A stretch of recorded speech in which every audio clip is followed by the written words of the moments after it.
How to calculate slope of a line in algebra.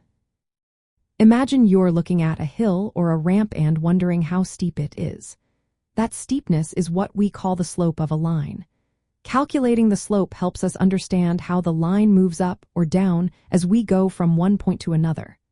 It's a simple idea but very useful in many areas like graphing and understanding relationships between numbers. First, think of the slope as the measure of how much the line rises or falls vertically for each step it takes horizontally. To find this, you need 2 points on the line.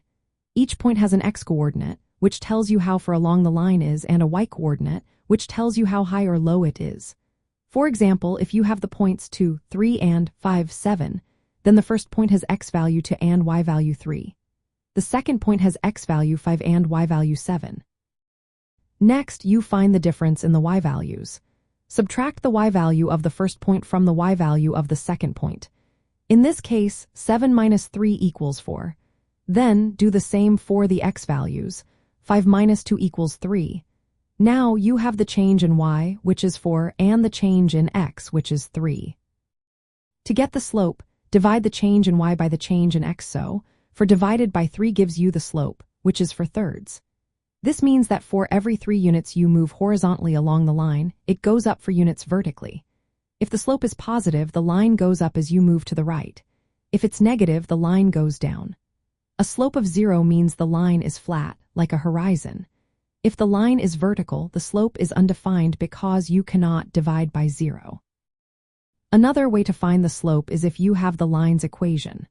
When the equation is written in slope-intercept form, which looks like y equals m times x plus b, the number in front of x is the slope.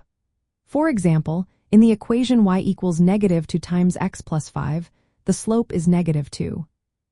If the equation is in standard form, like x plus by equals c, you can solve for y to get it into slope-intercept form.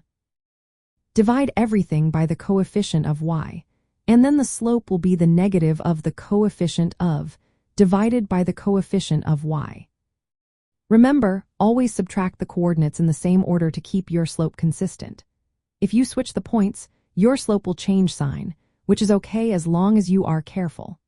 The slope can tell you a lot about the line's direction and steepness, making it a key part of understanding graphs and linear relationships.